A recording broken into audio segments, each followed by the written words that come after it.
Lorsque tu télécharges Substance Painter et que tu te crées un compte, tu vas automatiquement avoir accès à deux choses, Substance Source et Substance Share, celui qui va nous intéresser pour l'instant.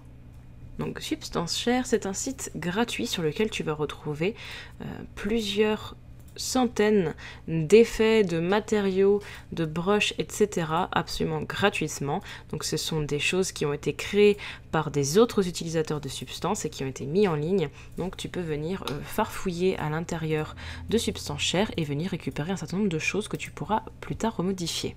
On trouve bien sûr des brushes, des effets, des images, des matériaux, des smart matériaux, bref, à peu près tout ce qui a trait à Substance Painter. Et on va pouvoir venir chercher quelque chose qui nous intéresse pour venir le remodifier dans Substance. Mettons que je sois intéressé par ceci. Je vais pouvoir tout simplement le download.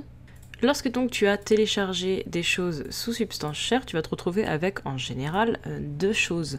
Le SBS, qui va en fait tout simplement correspondre au point de Substance Designer, donc là ça va être pour ouvrir ce matériau sous Substance Designer, et le SBS AR, donc ça c'est Substance Painter. Donc bien sûr, là le seul que tu vas pouvoir glisser c'est le SBSAR, donc tu vas pouvoir le glisser directement dans ta shelf, et là tu vas devoir répondre aux questions. Substance ne peut pas déterminer tout seul ce que tu viens de lui intégrer. Il ne sait pas si c'est une alpha, une base color, un filtre, etc. Donc c'est à toi de lui dire que c'est bien un base matériau. Là, c'est à toi de choisir si tu souhaites que ça n'apparaisse que dans cette session, ou bien pour toujours. Donc là, moi, je vais prendre uniquement ce projet. Je veux que ce matériau n'apparaisse que dans ce projet. C'est-à-dire que lorsque je fermerai ce substance-là, la prochaine fois que je le rouvrirai, il n'y aura plus ce matériau. Je vais faire import.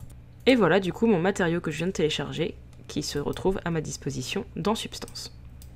Comme tous les autres matériaux, il aura donc des effets que tu pourras modifier. Attention toutefois aux mauvaises surprises, ça reste quand même des matériaux qui ont été créés par des utilisateurs de Substance, donc parfois tu te retrouves avec des matériaux qui sont d'un petit peu moins bonne qualité que ce que tu imaginais, ou qui ont un petit peu moins d'effets, mais ça reste quand même très pratique lorsque tu souhaites tout simplement avoir une base à modifier.